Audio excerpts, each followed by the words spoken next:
we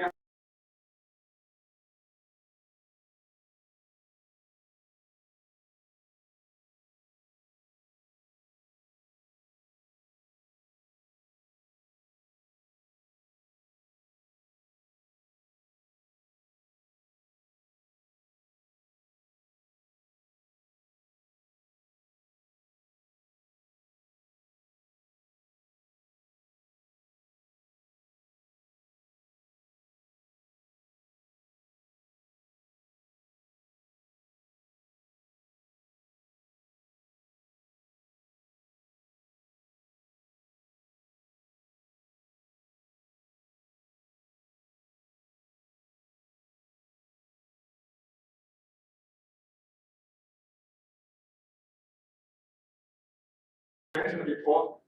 And this paper presents 4 different techniques to solve those problems. The artisan-level modification called index-free computation helps us to skip most of the comparisons.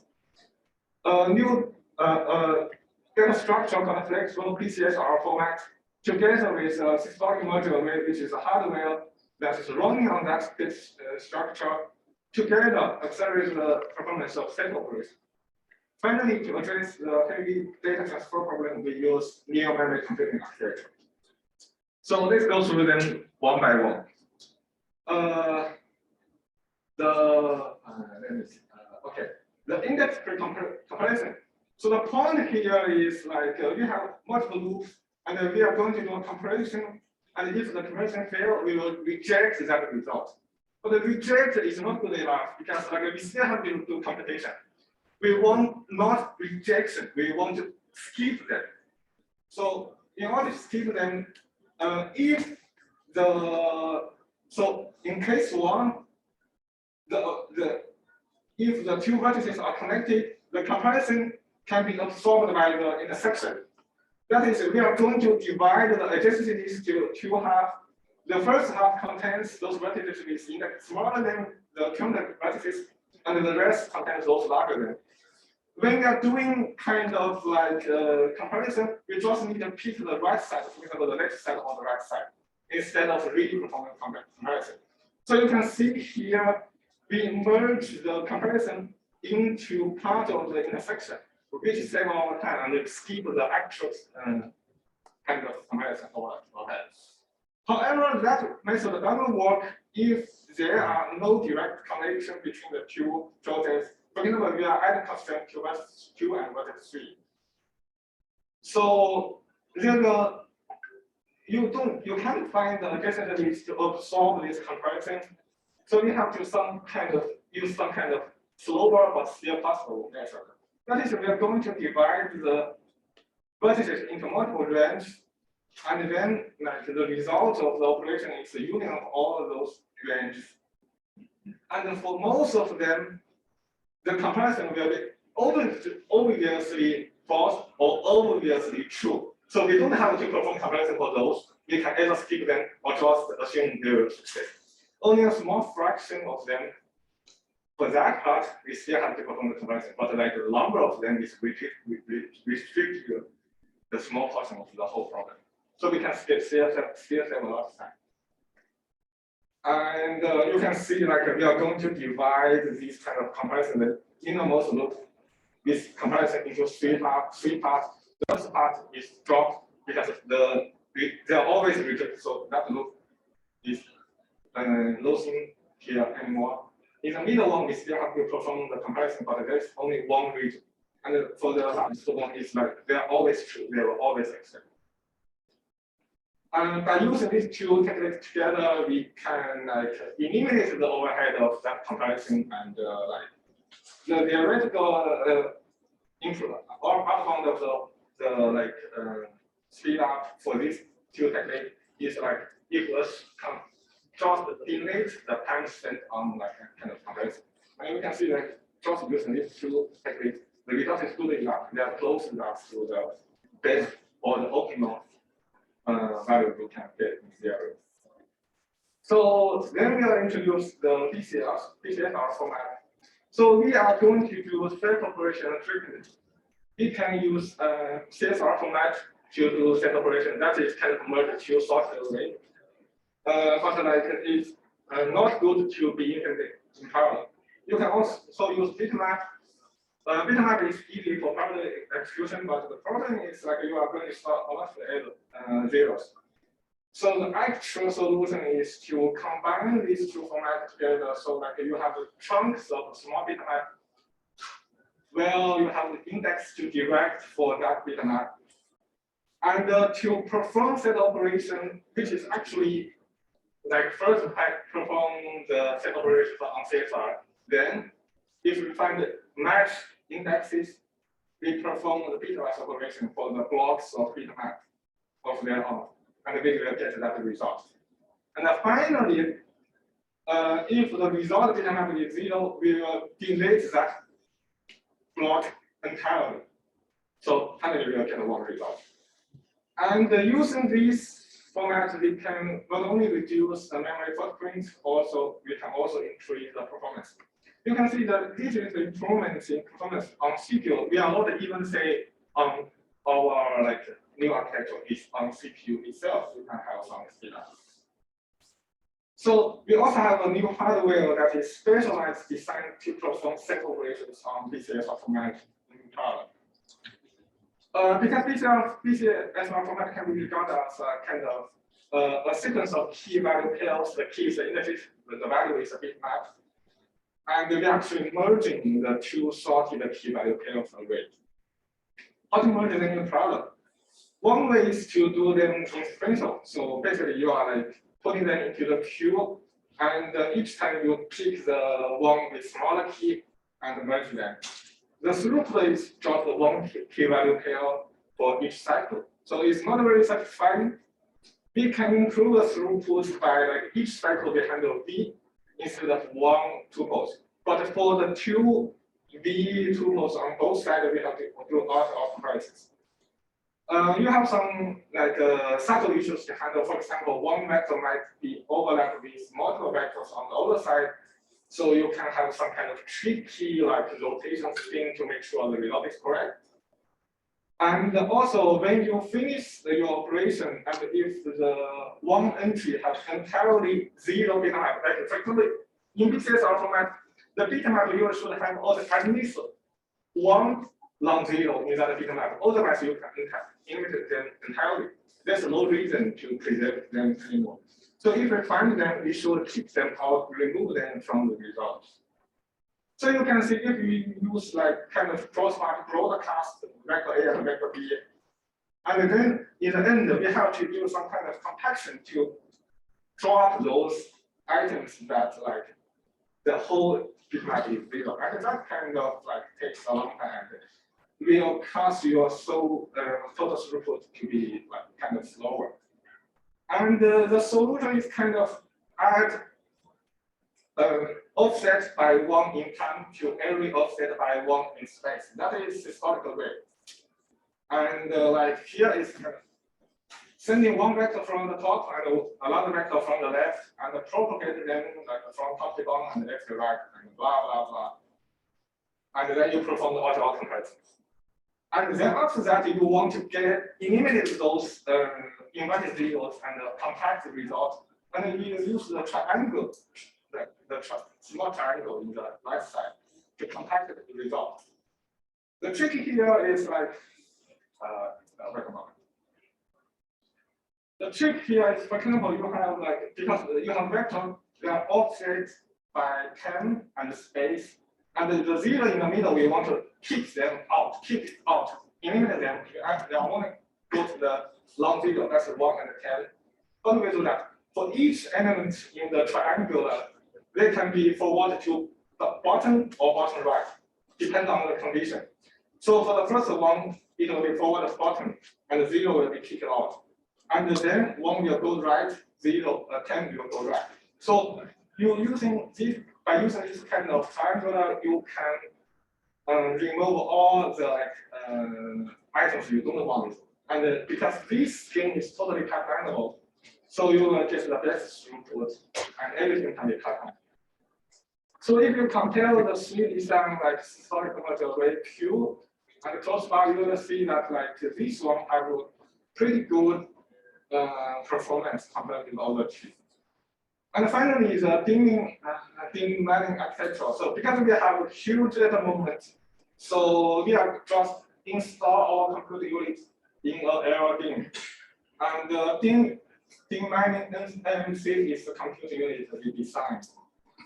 We don't have to modify the DRAM chip because it's hard to modify the logic economy to do that. We only need to slightly change the RCD register driver a little bit to understand the view command, which is reuse the row command and column command, that kind of stuff, to support them, to allow them to support the new instructions, but maintain the backward compatibility to the original format. And finally, this is the what I mean, you mentioned the historical module array together with other kind of small text which is 120 megabytes together. That is our DIMMining NMC module. And making it a near memory computing architecture is very important in this application. We know that the execution time will be dominated by the data communication time. If you make the near memory computing architecture, you will get almost 8 times higher memory bandwidth from this alone. So we can evaluate our performance. Our performance evaluation consists of 3 parts: computing, SRAM, and DRAM. We use memory to simulate the DRAM, calculate to get the area and the performance of the SRAM. And we use cycle level hardware simulation based feedback by very long implementation to get the performance. The baseline consists of FPGA-based design, the CPU-based design, and ASIC-based accelerator. So in general, we can have hundreds of times more speed up our FPGA and CPU, and 3 times higher performance than the ASIC accelerator. Even for the complex hardware, we can still have a very good speed up.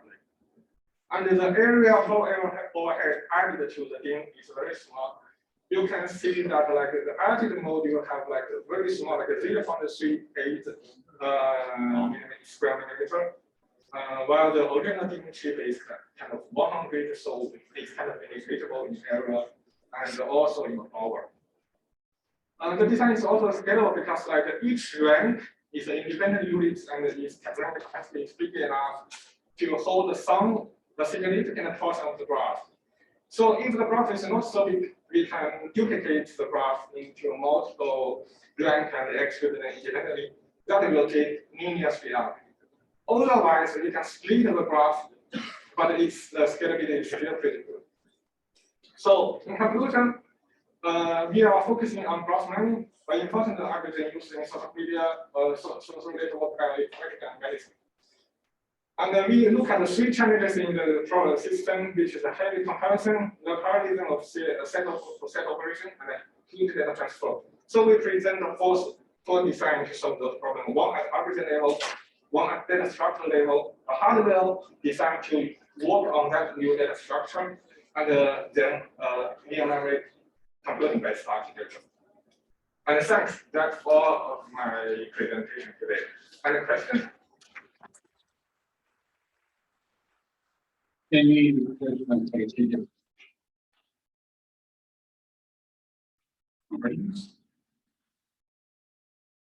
So maybe I have a trivial question. My question is, how effective is the BCSR? So how much space you save by encoding the graph in this format? The interesting thing here is at least you'll be not worse than CSR because in principle each CSR item you can encode into BCSR item. And if you have multiple long zero in one bitmap, you save space. And that requires some kind of graph reorder. One simple and effective way is just to sort the graph according to the degree, starting from the small one to the bigger one. So because the graph is contains a lot of vertices with small degree and some with huge degree, that part will be cost together after this kind of conversation, and then using that you can save space. I remember in the paper I see some kind of like some 20% to 30% reduction in memory. Okay. Thank you. Any other questions? So I have one. I didn't quite understand when you mentioned about the ability to decompose the graph into multiple ranks and still get very good scalability. And given the fact that you have the historical array and so on built into each one of the DIMMs, can you elaborate a little more? How do you actually are able to achieve the scalability when you move? Okay, one important thing here is like you can think two different stories. One is like you split graph so that you can process on different like computing nodes which have kind of cache with like 1 megabyte or 2 megabytes. Then in order to make the graph like subgraph smaller than 1 megabyte, the subgraph must be very small, and that kind of graph split will be not effective. But if your minimum unit is a given rank, a rank is huge, that kind of like multiple gigabytes. So the graph partition will be like each partition will be huge, and that ensures the effectiveness of the performance after. But you're dependent on the locality within each of the partitions. Then there's a lot of communication between the like that partition, that's kind of arrangement by you basically partition the graph and then we like search for the like connections by like kind of you can see like if you imagine the subspace is a multi-dimensional array, we are going to tiny that highly dimensional array into multiple blocks. So each block you have several dimensions, and then when you're doing mining in that block, you only need the local information. You only need to make sure that information is available in that rank, and the rank, as I said, is huge. Any other final question from the speaker?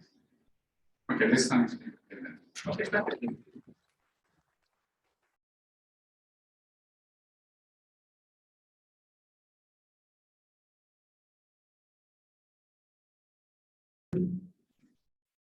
It's entitled NDMiner, Accelerating Graph Pattern Mining using Near Data Processing. The authors are from the University of Michigan and the solution. Yeah, the shield analysis will be the present. So the shield is fine. Well, yeah. All right, thanks for the presentation. And this is a collaborative work with my colleagues at Michigan. And all right, let's get right into it. So I'm going to start by talking about what is graph pattern mining and why is it important once this mic settles down. Okay. All right, so as you can see from the slide, given an input graph, the goal of a graph pattern mining algorithm is to find the unique instances of these input patterns within an input graph. So what we can see from just by eyeballing this figure is that there are these two unique instances of the triangle pattern in this input graph with vertices 0, 1, 3 and 1, 2, 3, as can be seen here.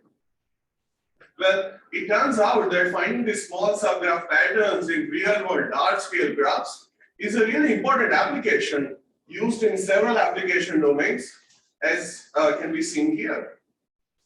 So it is natural for us to hope that our hardware platforms today give great performance while executing this graph pattern mining workloads. So the question is, are today's hardware platforms well equipped to run graph pattern mining workloads? And the answer to that question, probably as you already guess, is far from it. So let us try to understand why that is the case. So prior works have shown that set operations, as my predecessor already talked about as well, are the ones that dominate the end-to-end execution time of graph pattern mining workloads. And the set operations include essentially like reduction type operations like set intersection and set difference as shown here. The set operations in turn use convoluted control flow and memory access patterns that are the two primary causes of bottlenecks in running graph pattern mining workloads. Now, the prior works have addressed these challenges by either proposing a domain-specific architecture or by employing a generic near data processing architecture with optimized software stack. So the natural question to extend these design philosophies is try to think about how we can combine the two. So with that in mind, in this paper, we present NDMiner that accelerates graph pattern mining workload by combining the unique benefits of domain specialization and near data processing. At a high level, we come up with insights, unique insights about the graph pattern mining workload characteristics and use them to inform our optimization strategies. These include load addition unit as a proposal which reduces unnecessary data transfers, loop test flattening that improves algorithmic efficiency, and set operation reordering that enhances application parallelism. So in the given time, I'm going to talk about the two of these optimizations, and I encourage all of you to go to the rest of the paper to read more about our other optimizations. So before going into the architecture, I want to take a step back and ask this question: why does it make sense to design a near data processing engine to accelerate graph pattern mining workloads in the first place? So to this end, we find unique characteristics of graph pattern mining workloads that make it amenable for NDP acceleration. These include wasteful data transfers in GPM workloads that can be better handled by in-memory data processing units. Furthermore, graph pattern mining workloads often employ simple arithmetic operations, for example, the set intersection as shown here, which can be integrated into a memory substrate in a cost-efficient manner. Third, graph pattern mining workloads use mostly read-only data structures, for example, reading this neighborhood of different vertices as shown here, that prevent any coherence issues between near data processing engines and CPU caches.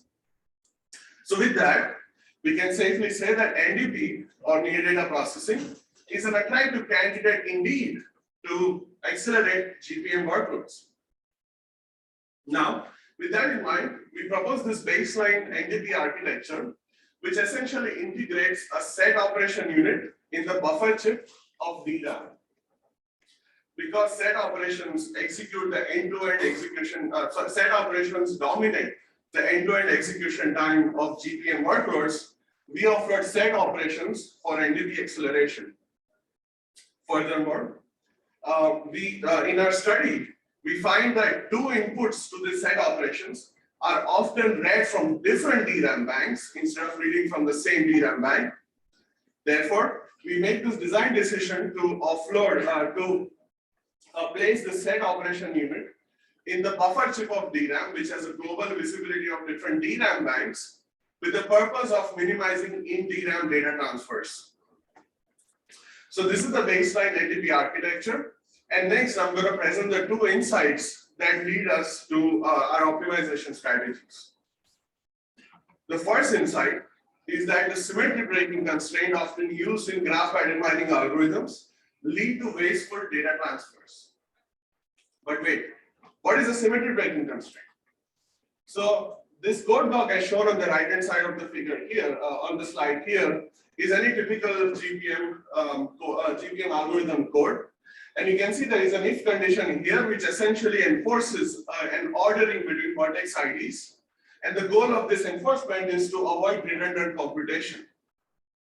So let us see with an example how this leads to unnecessary data transfer or wasteful data transfers. So in this example, I have two vertices, U0 and U1, with the neighborhoods as shown here. So when this code block on the right executes, it is going to find the intersection result as shown here.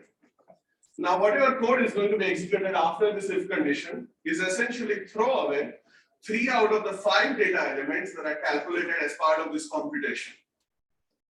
So again, this is wasteful data transfer with this simple example.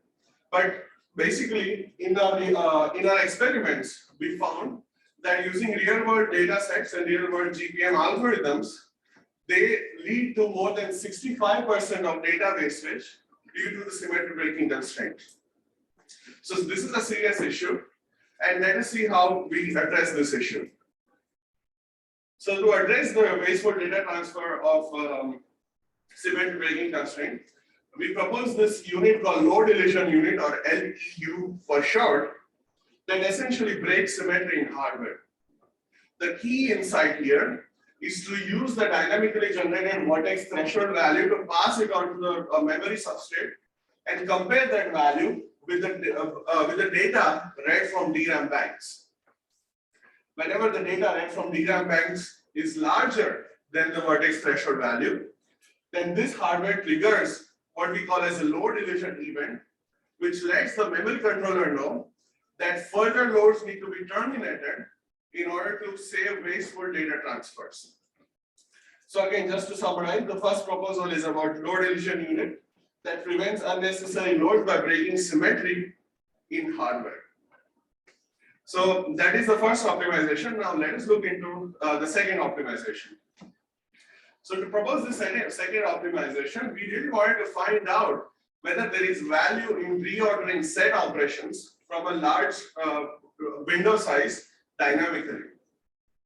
So in order to find that, we conducted this limit study by artificially increasing the size of the memory controller queue and reporting its effect on the performance of GPM workloads. What we can see from this figure is that increasing the size of this queue results in significant performance improvement of up to 50% on average on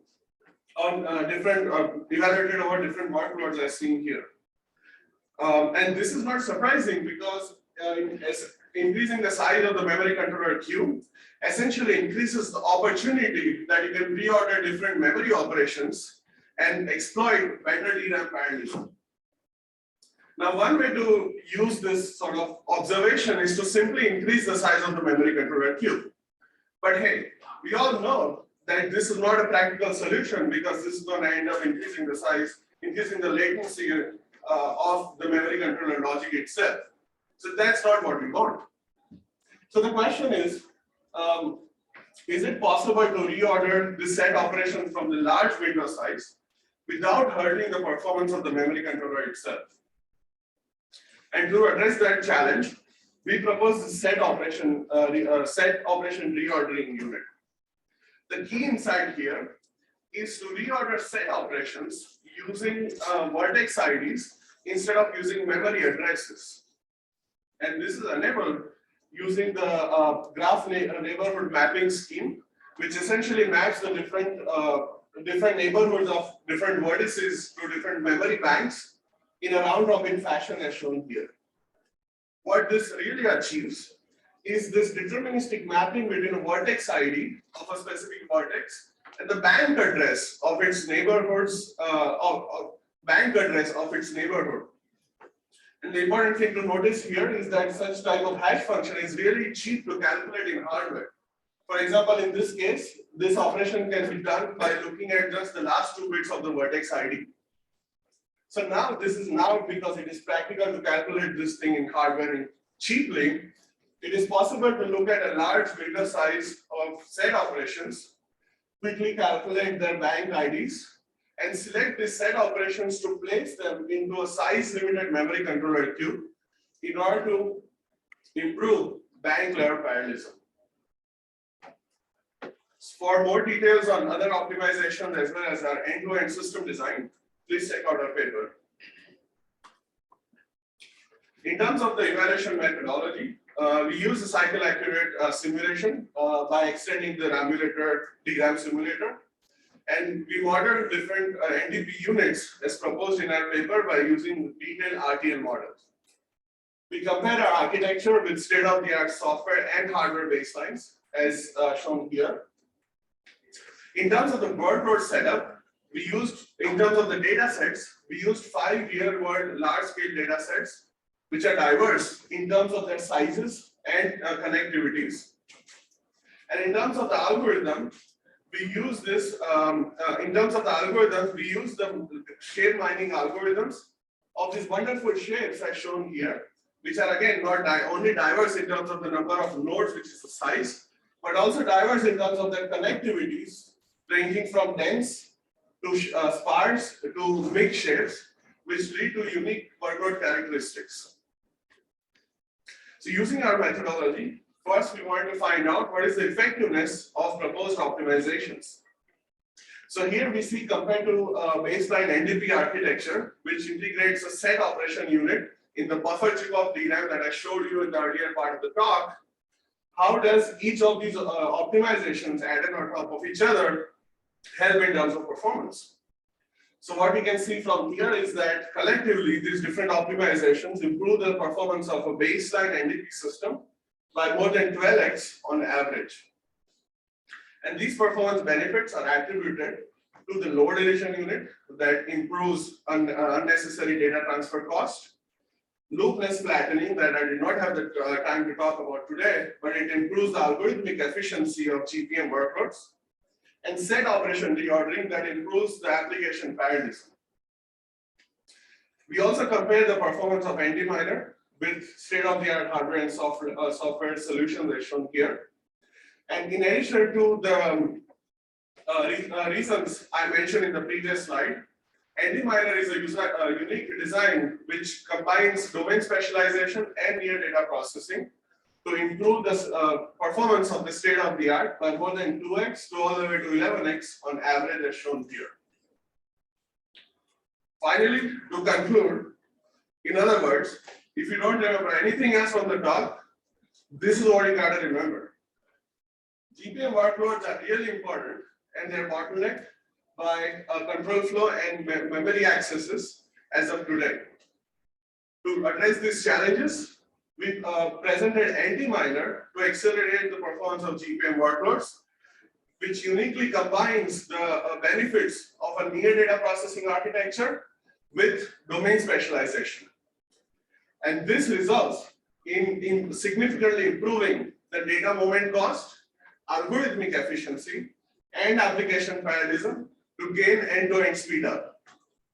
With that, thank you for attending, and I'm happy to take any questions.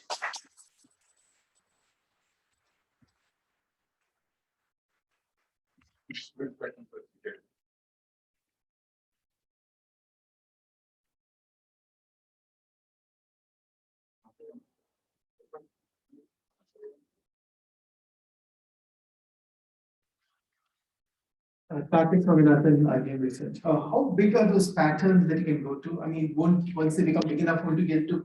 Isn't it effectively a graph isomorphism problem which might not be very scalable?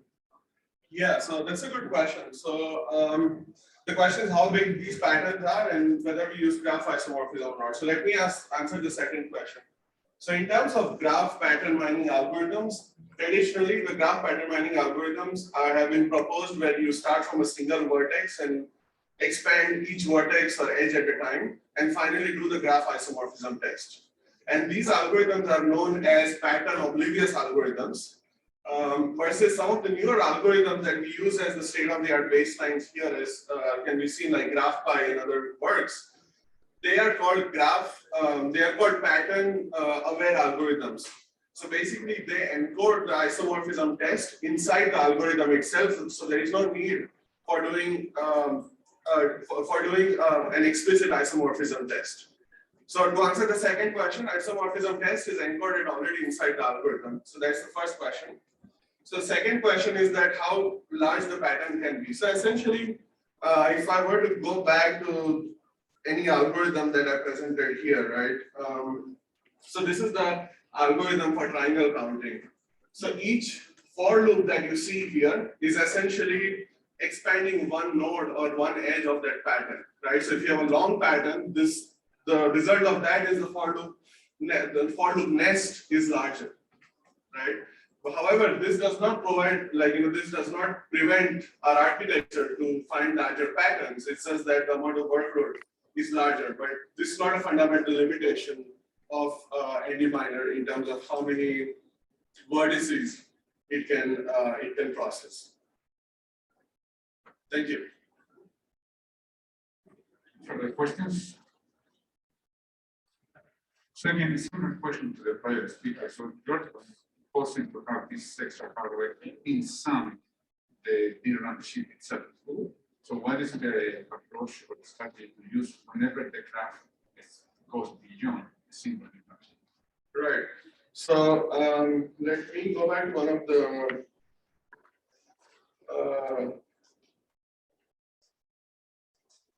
backup slides here. So these are the graph data sets that we used, and you can see the size of this graph data sets.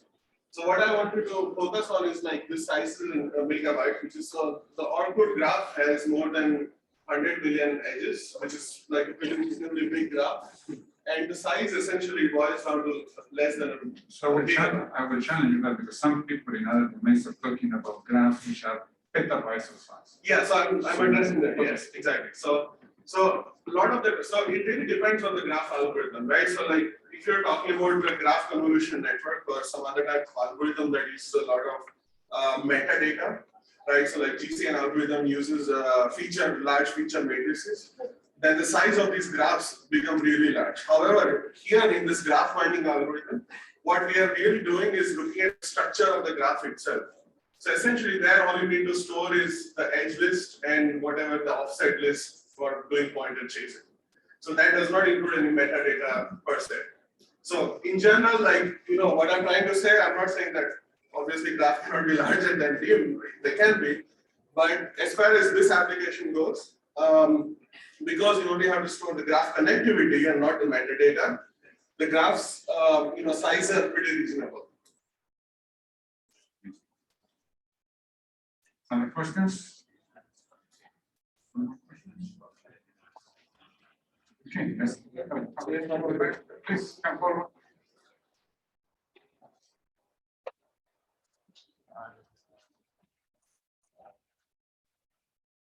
Thank you for the talk. I have a question. So with the PIN architecture optimization, like with all the optimization you have added, do you find this application compute bound or memory bound? So that's a good question. So it really depends on how much PIM architecture we add, right? So so there is a sensitivity analysis in our paper which shows that, let's say if you're only using one set operation unit, then the application essentially is still compute bound because there is opportunity for adding more compute units in order to gain more parallelism.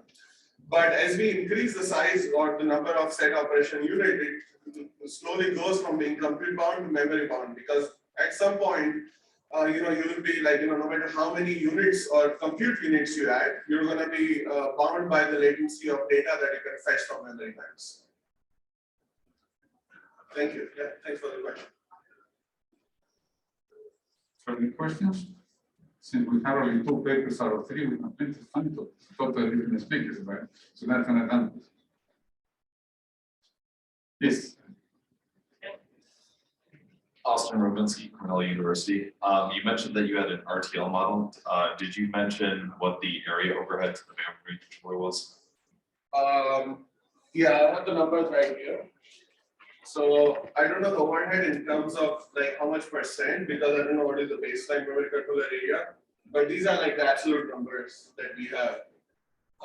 So memory controller is essentially set operation unit is used as in the front end of the memory controller.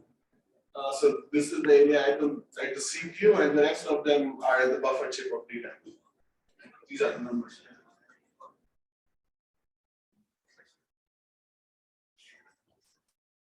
Others? Okay, let's thanks speaker again. Thanks a lot. Thank you.